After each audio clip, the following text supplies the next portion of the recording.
اعوذ باللہ من الشیطان الرجیم بسم اللہ الرحمن الرحیم۔ نالج فیکٹری کے دوستو السلام علیکم۔ ناظرین اکرام، قارون ایک ایسا نام ہے جس کا نام ذہن میں آتے ہی خزانوں کے انبار آنکھوں کے سامنے ناچنے لگ جاتے ہیں۔ ہزاروں سال بیت جانے کے بعد بھی یہ نام زندہ ہے۔ رب کائنات نے دنیا میں بسنے والے انسانوں کے لیے ایک مثال بنا کر قرآن پاک میں نقش فرما دیا۔ قارون حضرت موسیٰ علیہ السلام کا چچا زاد بھائی تھا۔ حضرت موسیٰ علیہ السلام نے اللہ تعالیٰ سے عرض کی کہ اے اللہ، ہمارے پاس کوئی دھن دولت نہیں ہے، ہم کس طرح تورات کو زیب و زینت سے آرائش کریں؟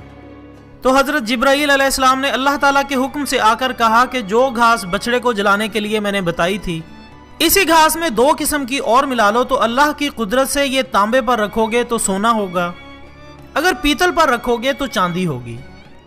حضرت موسیٰ علیہ السلام نے اس گھاس کے حصول کے لیے 3 رکے لکھے۔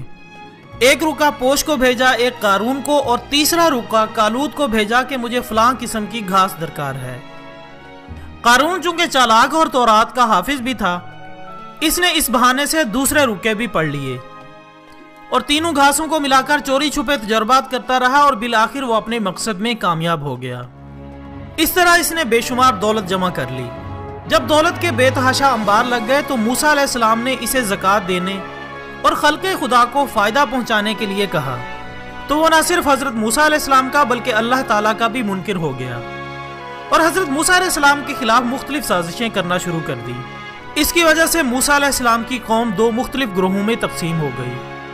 قارون کا گروہ بے تحاشا دولت کی وجہ سے فسق و فجور میں پڑ گیا۔ قرآن مجید فرقان حمید سورۃ القصص آیت 76 اور 77 میں ارشاد باری تعالیٰ ہے، بے شک قارون موسیٰ کی قوم میں سے تھا، پھر ان پر اکڑنے لگا اور ہم نے اسے اتنے خزانے دیے تھے کہ اس کی کنجیاں ایک طاقتور جماعت کو اٹھانا مشکل ہوتی۔ جب اس سے اس کی قوم نے کہا کہ اترا مت، بے شک اللہ اترانے والوں کو پسند نہیں کرتا، اور جو کچھ تجھے اللہ نے دیا ہے اس سے آخرت کا گھر حاصل کر اور اپنا حصہ دنیا میں سے نہ بھول، اور بھلائی کر جس طرح اللہ نے تیرے ساتھ بھلائی کی ہے، اور ملک میں فساد کا خواہاں نہ ہو، بے شک اللہ فساد کرنے والوں کو پسند نہیں کرتا۔ ناظرین اکرام، قارون کے پاس اس قدر مال تھا کہ اس کے خزانے کی کنجیاں اٹھانے کے لیے طاقتور مردوں کی ایک جماعت مقرر تھی۔ اس زمانے میں خزانوں کی حفاظت کے لیے اس طرح کی تجوریاں، آہنی الماریاں اور سیف نہیں ہوتے تھے جس طرح کے آج کے دور میں ہیں، اور نہ ہی ایسے تالے اور ایسی کنجیوں کا رواج تھا جن کا اب ہے۔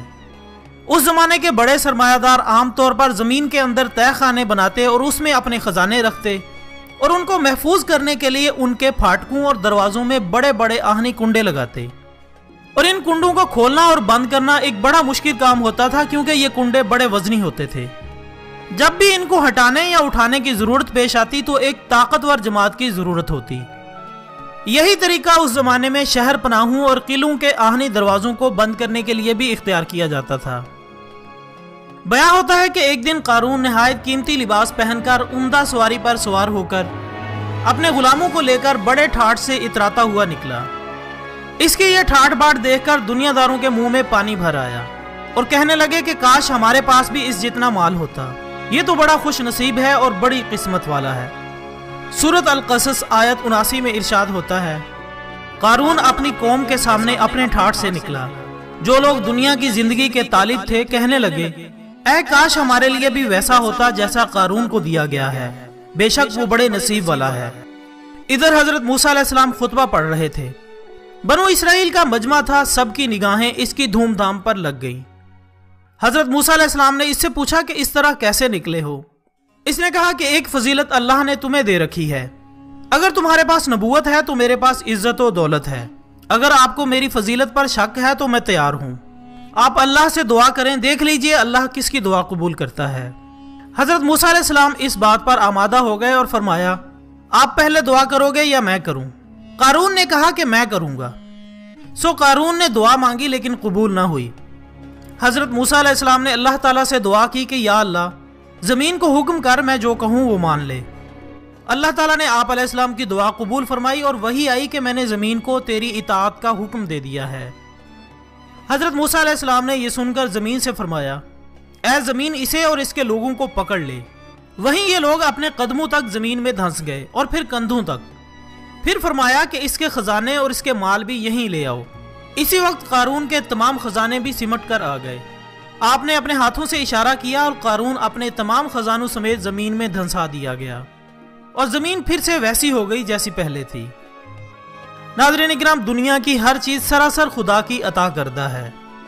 ہماری ابدی زندگی میں وہی کچھ ہمارے کام آئے گا جو کچھ ہم اللہ کی راہ میں خرچ کر کے اپنے اعمال کے طور پر اپنے ساتھ لے جائیں گے۔ یہ اللہ کا ہم پر احسان ہے کہ اس نے ہمیں اس قدر مال و دولت سے نوازا ہے۔